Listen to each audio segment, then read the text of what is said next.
Question number 6, Grant Robertson. Thank you, Mr. Speaker. My question is to the Minister of Finance. Can workers still expect the average wage rise will rise to $62,000 in the next 3 years, as he stated during the period of the election campaign in 2014? If so, what annual percentage increase will be required to make that a reality? Honourable Bill English. Well, Mr. Speaker, the Treasury forecasts show the average wage rising by $62,200 by September 2018. And that information is available to the public. It was available to that member. He could have included it in his election speeches, but he chose not to.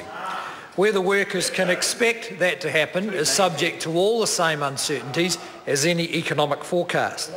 These forecasts have annual growth in the average wage of 2.9% a year in nominal terms and 0.8% in real terms. Treasury's latest forecast actually shows slightly stronger real wage growth over the next few years.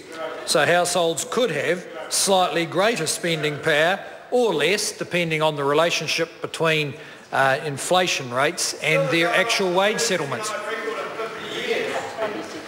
Supplementary question, Grant Robertson. Given his promise before the last election that his party's policies would make those forecasts a reality, is he now guaranteeing to New Zealand workers that there will be a 3% average pay rise over the next 3 years? Honourable Bill English. Mr. Speaker, no, and I doubt that anyone would believe such a guarantee from a government, and I don't think anyone who voted in the last election overwhelmingly for National ahead of Labor thought that they were voting for a guaranteed set of pay increases. That, of course, for any individual family or worker will depend on the business that they are in, the productivity, the negotiation process, the success of that business, the export prices, the exchange rate, any number of uncertainties. We made the point that on average wages are rising. Labor campaigned that incomes were not rising if not falling, and they lost the election. Mr. Speaker. Supplementary question, Grant Robertson. Given his statement on Sunday on TV that he made his promise that wages would rise to average wage would rise to $62,000 as, quote, part of a political debate, does that mean that that promise means absolutely nothing now that the election is over? The Honourable Bill English. Well, if the member believes that wage increases in New Zealand can be guaranteed by a politician's promise, he knows less about economics than I thought he did.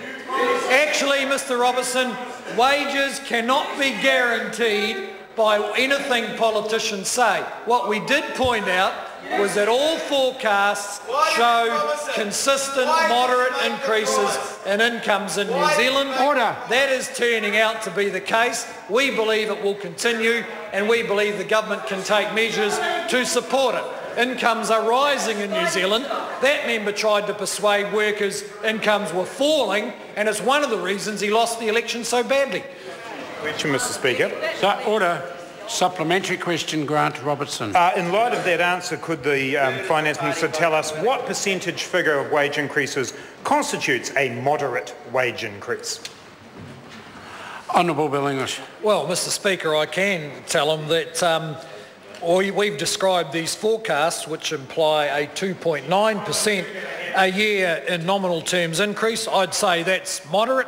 Some people might think it's very large. Some people might think it's not by no means large enough. But I think it's fair to describe the economic forecasts about wage growth in New Zealand as consistent, moderate increases. Question number 7, Barbara Kurtiger. Mr. Speaker.